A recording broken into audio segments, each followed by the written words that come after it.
that we aren't seeing you all in person, but really excited to see our partners represented here, and attempting to try and get all of the same energy and commitment to volunteering this year that we do in our in-person event. For those of you who don't know me, my name is Sarah Mcdonald, and I am Executive Director of Life Science Cares. I have the distinct honor of being MC this evening and allowing each of our nonprofit partners a minute, literally 60 seconds, to share with all of you their missions and how you can help in this upcoming year. Just to step back for a second, wanted to provide some very brief updates on us at Life Science Cares. Hard to believe in this last year since we last held this event. It seems both to have been yesterday, but also 10 years ago. And we have had just incredible forward progress and growth here at Life Science Cares. We want to thank all of you who've played a really key role in that. The 27 partner organizations you'll meet tonight are the same 27 partners you met last year. This is the second year of our 2-year grant cycle, which means that by later this year, Life Science Cares will be reviewing our grantees and potentially choosing new partners. But we are really excited to have built relationships with the people and organizations you'll meet this evening, and have some really exciting volunteer opportunities, needs, ways that you all can get connected to help them do their work bigger, better, faster, and really make a difference in our community. I also just want to share some highlights of the last year. Life Science Cares Boston, which now I have to refer to us as Life Science Cares Boston because we are officially a 4-site organization. If you didn't see the news, we are in Philadelphia, San Diego, and San Francisco, which was very exciting. But here in Boston, we were able to this last year raise and invest almost $2 million in COVID specific response efforts, either basic human needs as a result of the pandemic, or for many of our partners covering costs for shifting programs and services to meet needs now that the pandemic has changed where and how we are able to see people and be where they are. We also were very excited to reaffirm our funding to these partners with our grant round last fall. And so to date have made almost $4 million in contributions across 36 organizations, most of whom you see represented here. And that is only possible really tapping into our model for collective effort and collective impact. And so all of that relies on you as employees, your leadership teams committing to moving our mission forward, and companies working together on this effort. All right, so just a couple of housekeeping things. We're gonna try this tonight, where I'm going to give everyone 60 seconds, and I have my iPhone timer ready. I also have the now infamous cowbell to interrupt when panelists go beyond their 60 seconds, although I give them a few seconds wiggle room. And after all of the nonprofits are able to give their pitches, you attendees will be asked to follow up with organizations that you're interested in. And you'll do that instead of face-to-face in person in Zoom rooms. You should have received in advance of this meeting a list of different Zoom logins. The nonprofits represented here will all be sitting in those rooms for a period of time after this meeting, and guests are welcome to come in and out to ask questions about their work, about specific items you might hear about tonight, specific volunteer opportunities, and we encourage you to bounce around those rooms and learn more about the organizations that pique your interest. As we do with this event every year, I'm going to say that our expectation is that everyone listening, everyone participating, signs up to do something. Find the thing that really speaks to you today and try to give back in some way, small or large, today or in the near future. And we can almost guarantee that if you take that first step and do that first thing, you will be hooked, and we will see you as a return volunteer and as one of our superstars before too long. So without further ado, I am going to start our pitches. And these are in a sort of random order. We've done alphabetical before, which makes us feel bad for folks who are either A's or Z's. And so we did a little bit of a mixed order. Our first organization that I will introduce is Action for Boston Community Development, a CDC in Boston, and they are represented today by Alexia. Amber, are you giving Alexia spotlight privileges? All right, I think I did. All right, and Alexia, you are welcome to start now. Thank you so much. My name is Alexia. I'm the Director of Development and Grants at ABCD. Amber asked us to wear a t-shirt. I don't have one, so I had my son make this sign. Action for Boston Community Development is Boston's anti-poverty agency. We also work mostly in Medford, Malden, and Everett. We provide safety net services and pathway programs for folks experiencing poverty. Our client range by age from 3 months old in Head Start to 103 years old in foster grandparents. Our programs range from food pantries to housing stability, fuel services, education, immigration, and job training. We operate 2 alternative high schools, Ostagai High School and University High School, which are is the program funded by Life Science Cares through the Mastery program that helps young folks who are struggling with math and science and other social social things to gain the traction they need in math and science to graduate. I think I hear the cowbell. The cowbell has spoken. Thank you, Alexia. If you're interested in hearing more about ABCD and the programs that they run, look for their Zoom room link at the end. Next on our docket is Barbara from Circle of Hope. Barbara, I am going to bring you front and center.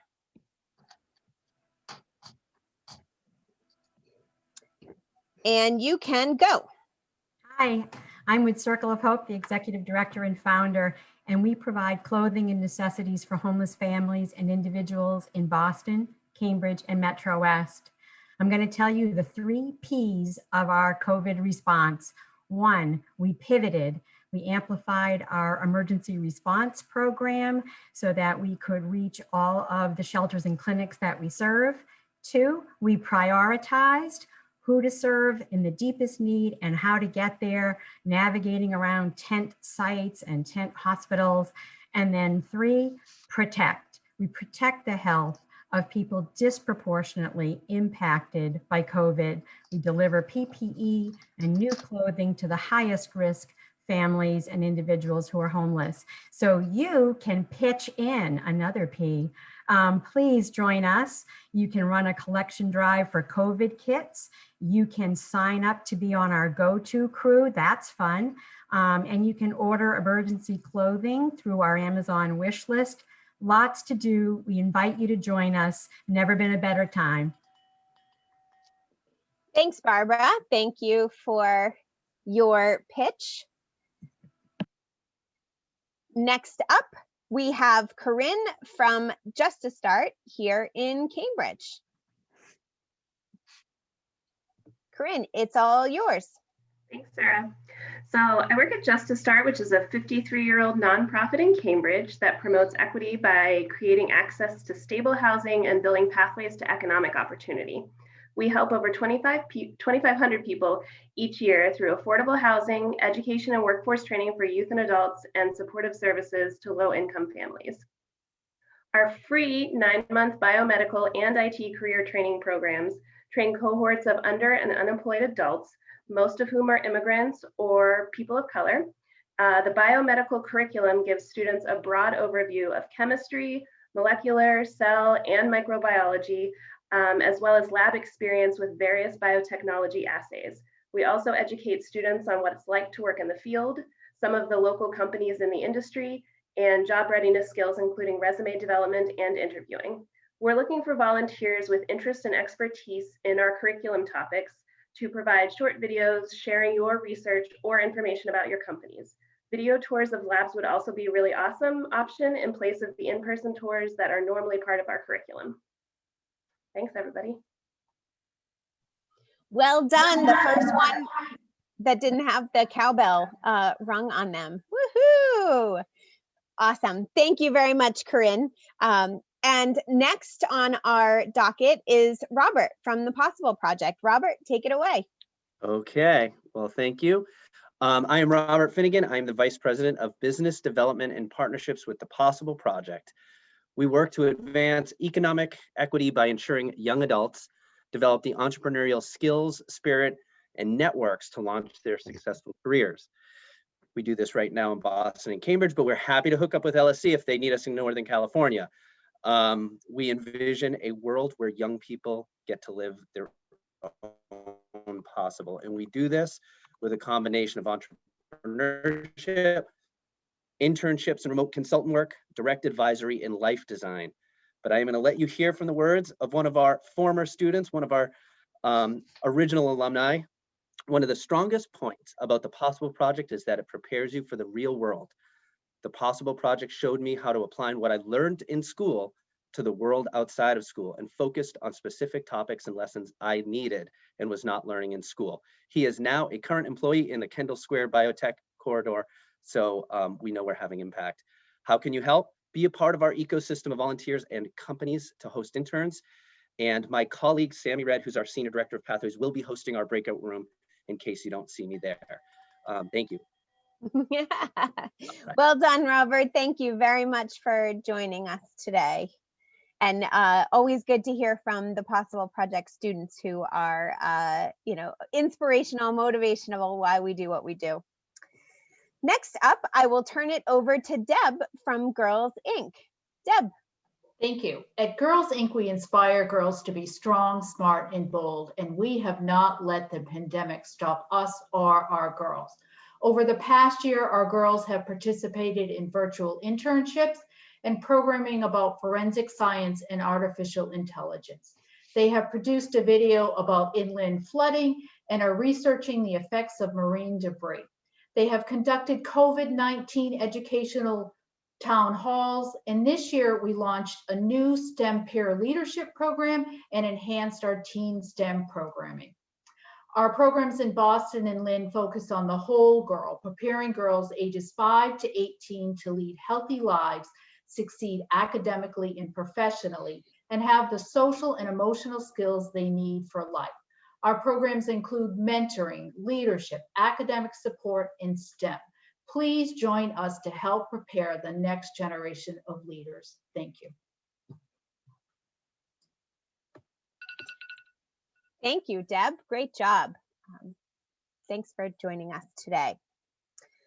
Next, I'm introducing you to Emily from Build.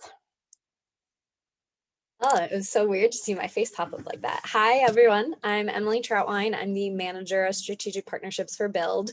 So we are an entrepreneurship for high school students. If there's one thing I want you to remember, it's that Build is like Shark Tank for teens. So we teach students how to build a business, but also how to become the CEO of their own lives. As part of our 4-year program, we train students in the Build Spark skills. So things like communication, collaboration, problem solving, and innovation to help them prepare for college and career success. We specifically target schools with low graduation rates and in under-resourced communities. With Build, students are connected to a powerful network of mentors and volunteers that you can become a part of that support them through high school and beyond. Our goal is to use entrepreneurship to promote social equity and create a more diverse future workforce. So come join me for my office hours to learn more about how you can be a part of education, innovation, and entrepreneurship. Well done, Emily. She is ceding her extra 5 seconds to whomever needs it next. So thank you for your generosity and our community spirit here. Next, it is my pleasure to introduce Gabe from Tech Goes Home, a partner that you may have seen quite a bit in the news lately from all of the work they've done in trying to bridge the digital divide in these very digital times. Gabe, take it away. Thank you. Thank you, Sarah. Thank you, everyone. My name is Gabe Valedo. I'm the Assistant Program Manager with Tech Goes Home. Tech Goes Home is a digital equity organization that empowers communities to access and use digital tools to overcome life barriers and advancing lives. We focus mainly to serve people of low income and immigrant communities. What we do is by bringing technology. So we bring computers, we bring iPads, we bring internet access, and we also bring digital training to families and community members within the greater Boston area and its surrounding. Within our response with COVID, what we've done is that we've moved our courses, which were all predominantly in-person courses, to online learning. So we now have all our courses online. We have school courses, community courses, we have small business courses, and we have early childhood program. All these courses require 15 hours, and we are inviting, calling on volunteers in terms of we need videos to be able to be used in the classroom to teach these kids, to teach these families. We need PDFs that gives a step-by-step on how to log into Zoom, on how to access online tools in terms of schools. So we need volunteers in terms of helping in the classroom itself. We need volunteers to help us to go into those classrooms and assess the instructors who are already doing the phenomenal job that they are doing. The volunteers will be able to help. Hey, but I'm sorry, I'm trying to interrupt you. I can't tell if you guys can hear my cowbell or not because it is really loud in my ear. But if you can't hear, I got to figure something else out. Sorry to interrupt you, but I also gave you the extra 5 seconds. So I'm not as tough as I seem. But thank you very much. And please, if you're interested in Tech Goes Home, Gabe and his team will host their office hours immediately after our session as well. Thanks, Gabe. Thank you. Next up, we have George from International Institute of New England. George, take it away. There we go. Hi, everybody. I'm from the International Institute. The International Institute was founded by grassroots activists, women in 1918 who organized through their YWCA to perform refugee resettlement and to welcome refugees into the country. 100 years later, we're doing the exact same work, and we're doing so much more for refugees, for immigrants writ large, for asylum seekers, and for children who are separated at the border. So all of the work that we do is very similar to what we've been doing for 100 years, but we pivot all the time to address whatever new challenges are being faced. During the pandemic, that means translation services, legal aid for families separated by religious bans or COVID travel bans, and then work with children who were separated from their family at the border or who came into the country unaccompanied. Our clients are also disproportionately the people working on the front lines. 60% of frontline workers in Massachusetts are foreign born. So if you want to learn about the ways that immigrants are stepping up and doing medical jobs, food service, cleaning jobs, please join the International Institute's breakout room. We can talk about those legal challenges, and we can talk about the incredible heroes on the front lines. Nice job, George. Thank you very much. And next, our good partners at Bottom Line. I'd like to welcome Jeanette, their brand new executive director. Jeanette, welcome to your first time pitching the Life Science Cares audience. We promise next year we'll buy you a drink and do this in person, but we're glad to have you and look forward to hearing more about you and Bottom Line. Take it away. That's great. Now I'm excited. Hello, everyone. My name is Jeanette Sumperville, and I'm from Bottom Line, the executive director, and I'm also a proud alum. So each year at Bottom Line, we support 3,000 first-generation students from low-income backgrounds to get into college, graduate, and establish themselves in a mobilizing career. And that's ensuring long-term career success and economic mobility. Students from low-income backgrounds who obtain a college degree are 5 times more likely than their peers to enjoy financial health, yet only 20% of them graduate. Our work reverses that. Through our Access, Success, and Career Connection programming, our trained advisors provide one-on-one, data-driven, and relationship-based relationship guidance to our students. Our model works. Here's why. 90% of our Access students enroll in college. More than 80% of our students persist in college, and 76% graduate within 6 years. So join us as relentless allies to support our diverse students by building awareness for the STEM field. I hope you'll join us in our office hours to learn more about that. Thank you. Thank you so much, Jeanette. Thanks for joining us, and welcome to the Life Science Cares family. Oh, gotta stop my timer. I'm gonna take MC's prerogative and take a few seconds here. We're a third of the way through our pitches. Hopefully you're starting to make your list of organizations you want to learn more about. I do want to recognize folks in our audience who I would ordinarily point out in person, and do want to give a shout out to as I see their names. We have a couple of members of our board of directors and board of advisors joining us here today, and those are not only my bosses, but the people who have really conceived of and push forward Life Science Cares, our mission, and use all of their collective efforts to build this community collective organization. So just want to recognize that our founder, Rob Prez, is watching this evening. And if anybody can score him as a volunteer, you're in the gold. I also want to recognize Eric Kimball, John Glasspool, Sam Truex, and Susan O'Connor, who I saw in the audience. Thank you so much for continuing to support us and the partners that we know and love. All right, entering the second third of our grouping today, I would like to introduce Jacqueline from Science from Scientists. Hello, everybody. So, Science from Scientists. Our mission is to improve STEM literacy in the next generation. We do this by hiring actual scientists, training them to teach kids, and then sending them into actual classrooms so that students are learning science from scientists. Last year, a student asked if their scientist instructor was going to cure the coronavirus. The scientist smiled and said, "I'm not, but we're going to get back to this lesson so that you can be ready to cure the next coronavirus." The student got excited and quickly went back to work on the lesson. Tomorrow's scientists are in our classrooms today, and you can help to prepare them for the future when you partner with Science from Scientists.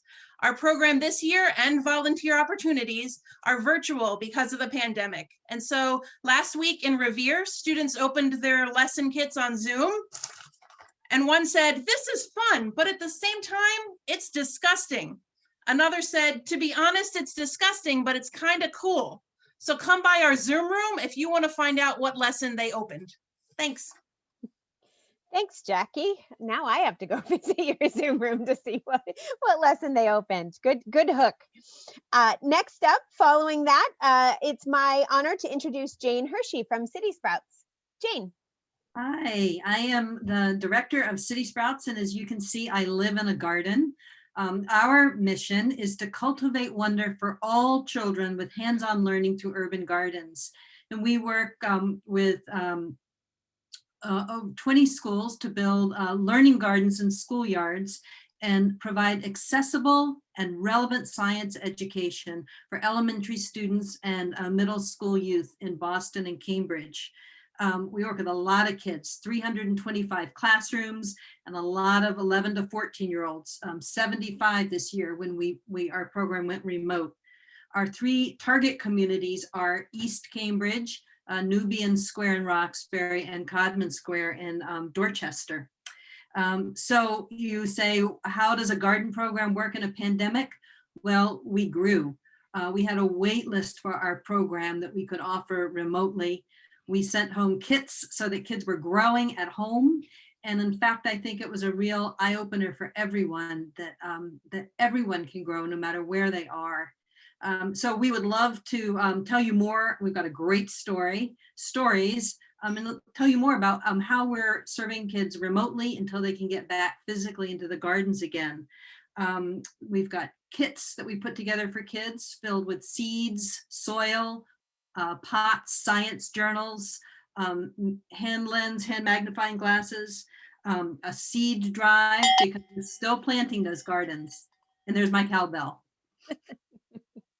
Thanks, Jane. Thanks for joining us, and nice to be reminded that we will see the sun and green things again. So thank you for using your background. Next up, one of our former neighbors in Kendall Square. We're not showing up there so much every day anymore, but hope to come back and see this team very soon. I would like to introduce Jessie from Biobuilder. Hi, I'm Jessie Clapper-Elliott, and I'm the Director of Operations at the Biobuilder Educational Foundation. So we're an educational nonprofit founded in 2011, actually a spin out of MIT, focused on fostering interest, engagement, and understanding in the field of synthetic biology. Our curriculum provides students and teachers with practical hands-on laboratory content and problem-based learning modules that helps them integrate science and engineering into their own project ideas and designs. Our programs include teacher professional development, in-person workshops at our learning lab when we can be in person, club activities, and even a training program for life sciences internships. When COVID forced schools to close, we actually reimagined our curriculum into online programs. And now, in addition to high school students, we actually have a middle school program and provide low pressure professional development for teachers. Through the fall, we've run idea accelerators and have had some amazing high school ideas, remediation of formaldehyde, new ways to tackle acne with biodesigns, just some really, really interesting ideas.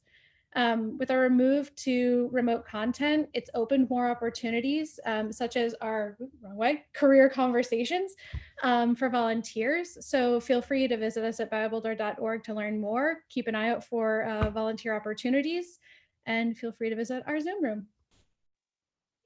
Thanks, Jessie. Next up, another Jessie, our good friends at Hope and Comfort. Hi, everyone. My name is Jessie. I'm the Executive Director of Hope and Comfort, and our mission at Hope and Comfort is to distribute basic hygiene products, soap, toothpaste, shampoo, items of that nature to young people in need all throughout Greater Boston. There are 250,000 young people in Massachusetts alone who at any given time are experiencing hygiene insecurity.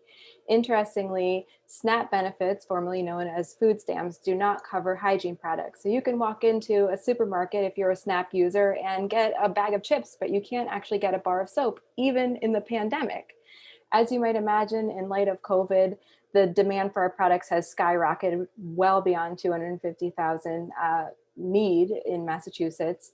In 2019, we distributed 500,000 products. In 2020, that went 3x to 1.5 million products. And in 2021, we're anticipating the distribution of 2 million products. So join us in a breakout room to learn how you can get involved by supporting time, funds, or volunteering. Thank you. Thanks, Jessie. Next up, Jim from our partner Year Up.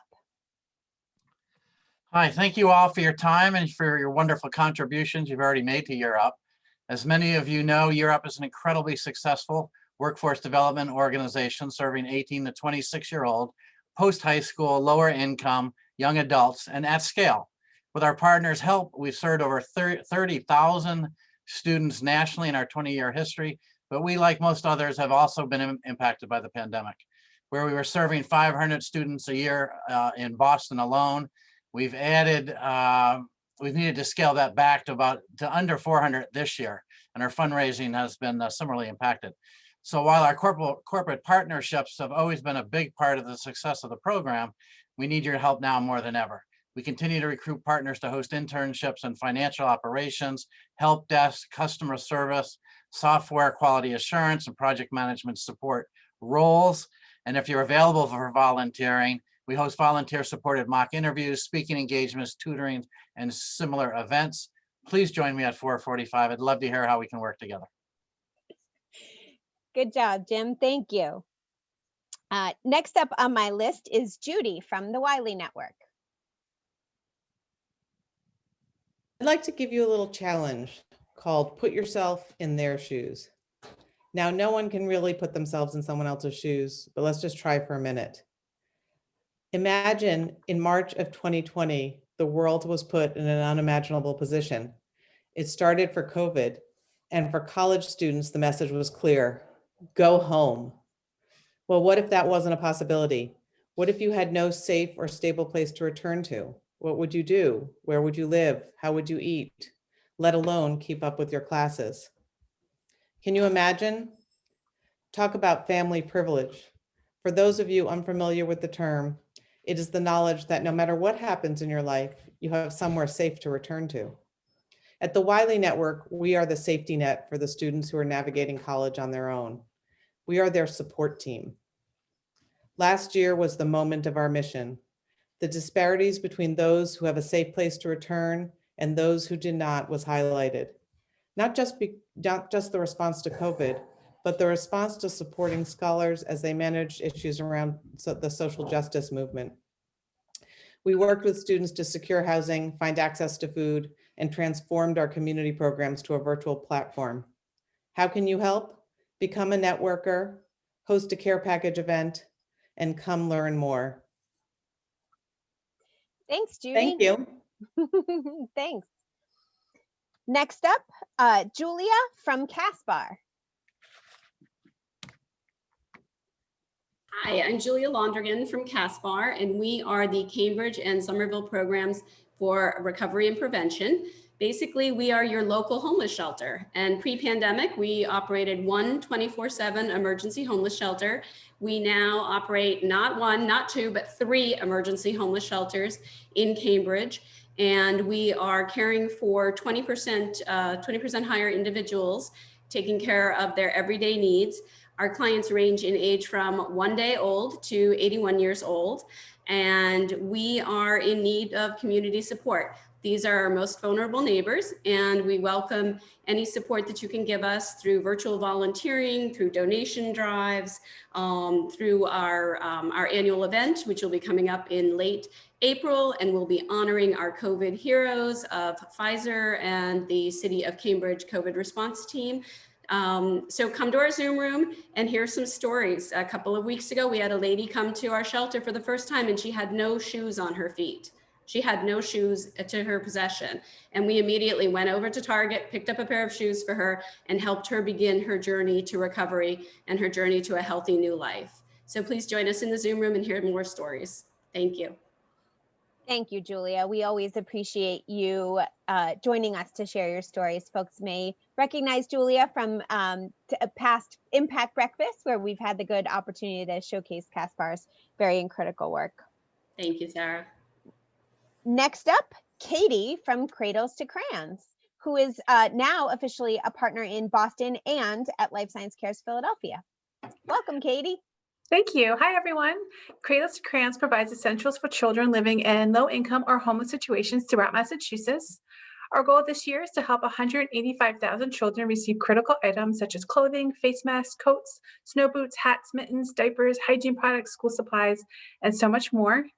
We help vulnerable families like Miranda's. She shared the following with us. I couldn't afford to pay my rent and also buy diapers, clothes, and toys for my daughter Madeline when she was born. I couldn't take her outside when it was cold. When we got the package from Kratos Crayons, all of a sudden I had warm clothing, toys, books, and a bassinet so she could sleep safely. Not having to buy those things was huge for me. I didn't have to worry about the rent, and Madeline had the things she needed. This important work would not be possible without volunteer support. We have in-person, socially distanced volunteering at our warehouse located in Newton for small groups to safely help us sort, size, and package essential items to distribute. We also have virtual engagement opportunities, including team building and family-friendly activities. Whether it's a shopping event, a virtual collection for children's items, or a networking activity, Kratos Crayons has a virtual volunteer opportunities that are impactful and make a huge difference. We hope to have you volunteer with us soon, and please join our office hours to learn more. Thank you so much. Thanks, Katie. Next up, Katrina from Madison Park Development Corporation. So good to see you, Katrina. Hi, family. How's everyone doing this evening? I hope you're enjoying your time, receiving all this positive information and have a front row seat to observe the positive work that everyone is bringing to the table. Thank you so much. Yes, I am Katrina Conrad, and I represent Madison Park Development Corporation in my role as Workforce Development Manager. The creation of Madison's Train to Trades Construction Workforce Development Program is simply the solution to bridging the skills gap for extremely low or low-income residents living in Greater Boston. The Boston Residents Job Policy requires 51% Boston residents, 40% people of color, and 12% women. And over 85% of past and current real estate development activity across the city are not meeting these benchmarks. Madison's Train to Trade is one of few free local programming designed for the working adult or the busy head of household, ages 22 and up, in the building trades. For over 55 years, MPDC as a leader in affordable housing development in Greater Boston. So join us as we lead a crusade for the next 55 years on construction career development. I need your help. We are seeking any new or used tools. Allow us to help kick off your pre-spring cleaning by hauling away all of your used tools to provide basic tool starter kits for the future plumbers, electricians, project managers, and even business owners that Madison Park is currently producing. So stop by our Zoom room and I'll show you how you can kick off your spring cleaning with Madison Park's Madison's Trade to Trade. Thank you. Thank you, Katrina. I have to admit, I gave you a few extra seconds because you are always such a ray of sunshine in our programs. I also want to point out that not only does Katrina look fabulous in orange, but that is the official Train to Trades color. And I'm also keep very close by the wonderful shirt you gave us, recognizing some of the efforts of your trainees that you've kept going and working through this incredible last year. So thank you very much for that. Appreciate it. Appreciate it.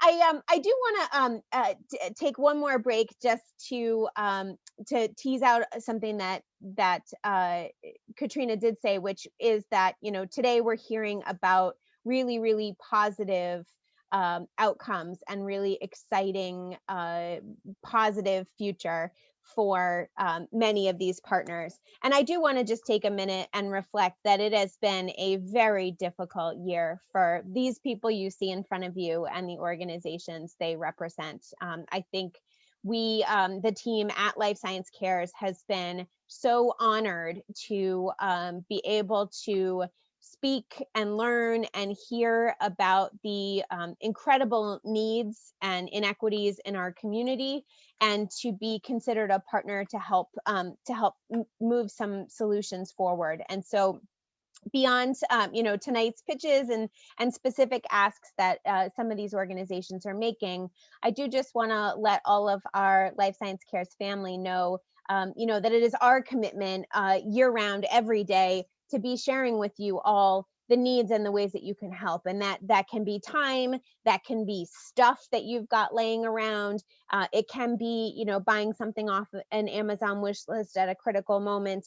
And increasingly, we're working to do virtual volunteer and capacity building work with our nonprofit partners. And so if you have a skill or a need or an idea, please don't hesitate to reach out. The secret sauce of Life Science Cares is for us to continue being creative and flexible, and to listen to the employees and incredibly talented folks in our industry to put them to work in service of our partners.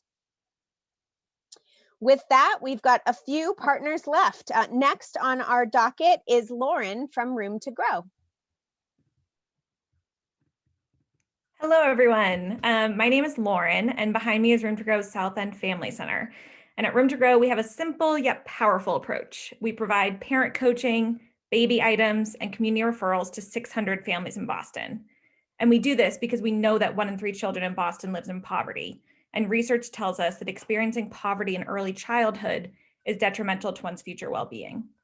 So we begin right at the start from 0 to 3. In addition to receiving $10,000 worth of baby items, our team guides parents as they reach each goal and achievement, offering resources to help build resilience along the way. And Room to Grow families are thriving. 9 out of 10 children are meeting their developmental milestones on time. And when COVID hit, we didn't skip a beat.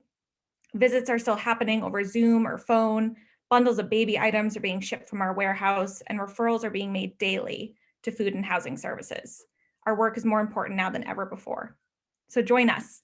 Donate, volunteer, or organize a collection drive for baby items. We'd love for you to be a part of the family. Thanks, Lauren. Few seconds to spare. Next up, I'd like to introduce Lex from Breakthrough Greater Boston. Hey, Lex. Hello. Hey, I'm going to talk at y'all fast, so listen closely. My name is Lex, and I'm the High School Support and Marketing Communications Fellow at Breakthrough Greater Boston. By the time I joined my 9th grade cohort and their families this fall, they were already 2 years into a 6-year commitment they made when they were 12.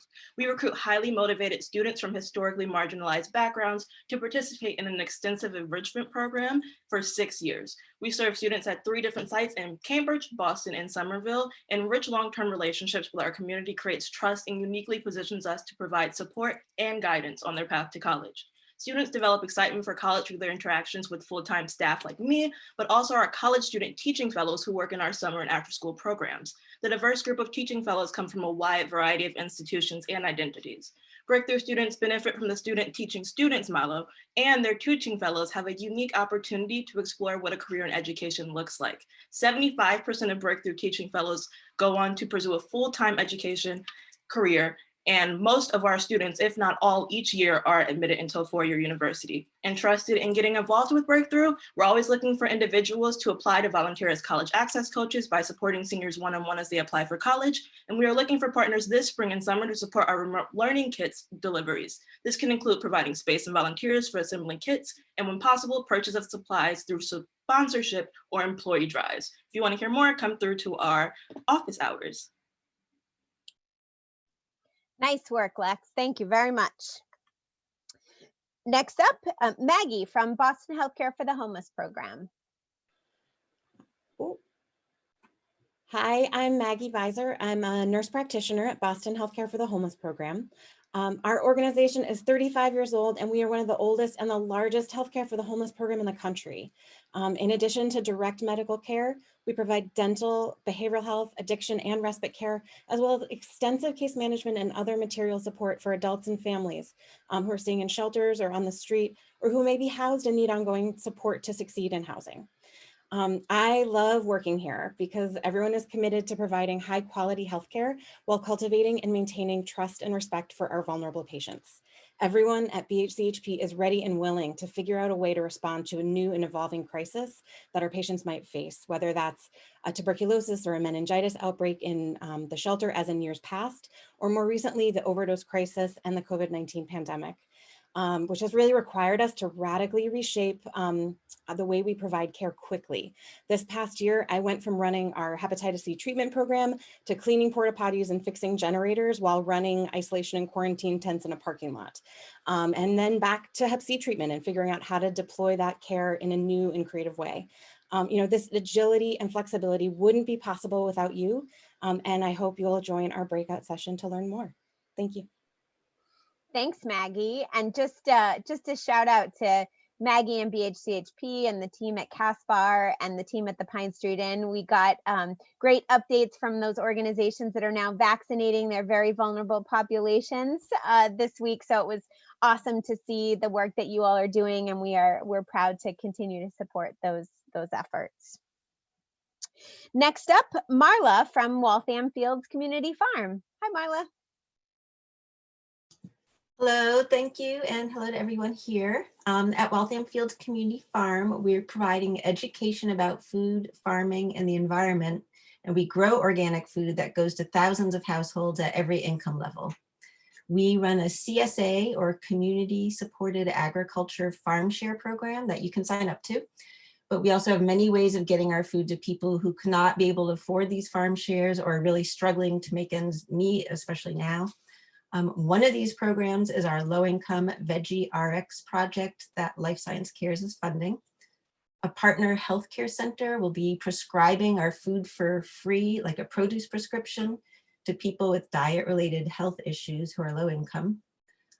We have a lot of need for volunteers. Individuals and groups come out to the farm in early summer through fall to be packing up the vegetable boxes in our barn for our various food access programs. Due to COVID, everything's going to be pre-boxed.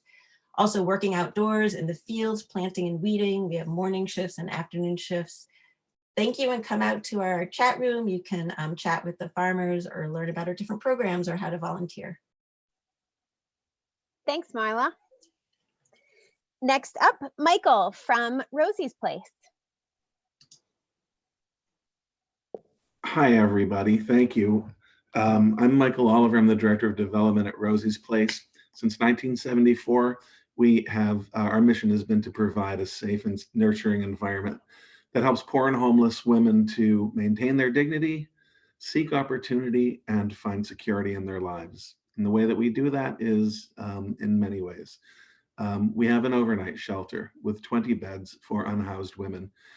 Since the pandemic has come on, we have taken our 21-day night stay to an indefinite stay. And many of the women who were with us in March are still with us today. We have a daytime shelter that is only for unhoused women now. When they come into the building, they receive a medical screening. They have access to showers. They have space for physical distancing, and our kitchen puts out prepared meals and to-go meals throughout the day. We have a food pantry, and this year we are serving twice as many women as we did last year at this time. So 250 unduplicated women every single day are coming to our food pantry to receive groceries to help them to supplement what they have in their pantries at home and to feed the women and men and children who are in their families too. We have other support services that used to be face-to-face, like advocacy, education, home outreach, legal support. All of these have transitioned to either being online, via phone, and also through smartphone apps. So we've continued to provide all of the same life-saving and vital services that we have for 47 years. It's just that the way that we do it is different these days. Thank you. Thank you, Michael. Next up, our good friend Scotty from Pine Street Inn. Scotty, the floor is yours. Unmute myself. Hi, everyone. We are a shelter in Boston. We serve 7,000 people annually in shelter, street outreach, workforce development and job training, and housing. And never has housing been more of a need and a real answer for our guests and the folks that we serve than this past year. We have not stopped the housing process. We have about 250 folks in pre-development housing units and development. And we've also, we're moving about 50 people into 2 units of housing this year.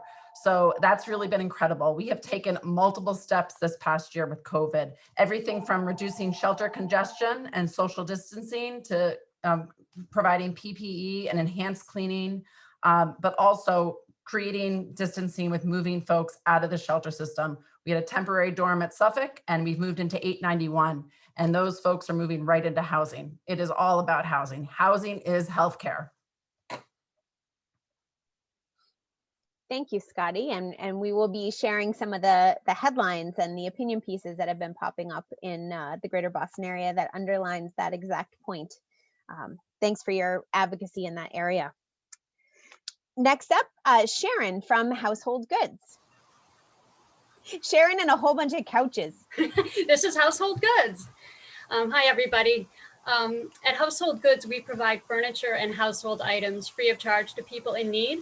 So it's really appropriate to follow Scotty, who said housing is healthcare. And, you know, one of the things that happens for thousands of people is that they get housing, but that housing is empty. And they don't have a couch or a chair, pots and pans, dishes, towels, sheets for their beds. And that's where we come in. We provide a full range so somebody can outfit their home free of charge to people in need. And we do that through donations of goods. We've moved to accepting donations outside. We have volunteers put together kitchen starter sets or hose to drive. We also have volunteer opportunities, small group, family pod, outdoor available, because that's how we're powered by volunteers. So please come learn more in the office hours, and thank you so much. Household Goods. Thanks, Sharon.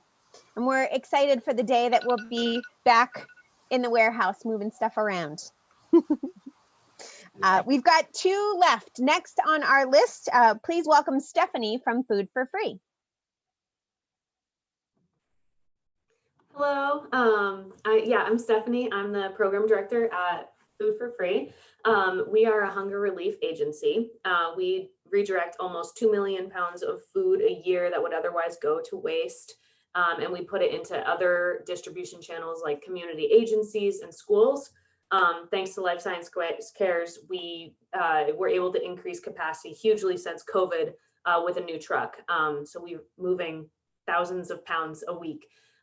So we also have direct service programs that serve students in Cambridge and Somerville through school partnerships. And each of these programs has seen an almost 100% increase in capacity due to rising food insecurity rates right now.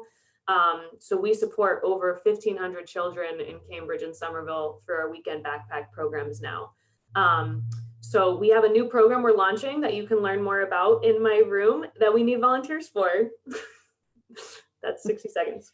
Good tease, Stephanie. That's and very timely, because I know we are going to be putting out a call for volunteers for some of your new programs very soon. So if you want a sneak preview, first dibs at the most fun opportunities, join Stephanie's breakout room. And last but certainly not least on our list today is Sue from Project Hope. Well, thank you. I think the benefit of going last is to be able to celebrate that Project Hope partners with so many of the other organizations that are here tonight. So we're here to collaborative efforts and collective impact, yes. Project Hope Boston will celebrate 40 years in operation this October. Our family shelter in Dorchester is home to 20 to 25 women and their children each year. And we partner with moms to secure safe and permanent housing and to step into their own power to reach their goals. A few blocks away in Roxbury is our community building, where we offer a range of housing services for families facing everything from eviction to homelessness. And we offer adult basic education classes for women in the community, including English language learners, as well as workforce development programs for women seeking to improve employment outcomes. How can you help? Well, we rely on individuals and volunteers to help with offering workshops and doing mock interviews with our workforce students, engaging in shelter beautification projects, back to school and holiday drives for our families, and being part of our upcoming virtual fitness fundraiser, where you can log your workout hours and support Project Hope families. So hope to see you all in the breakout room. Thank you. Thank you, Sue. Thanks for allowing us to finish strong. I am going to let the partners log off now. They are all going to go to their Zoom breakout rooms. And just reminding all of you attendees, we will put, again, the link in the chat box to find the full list of breakout rooms. Each partner has their own login and is going to welcome you all for additional conversation and questions. On behalf of Life Science Cares, we do want to thank you all for joining us and just say that we have big plans for 2021.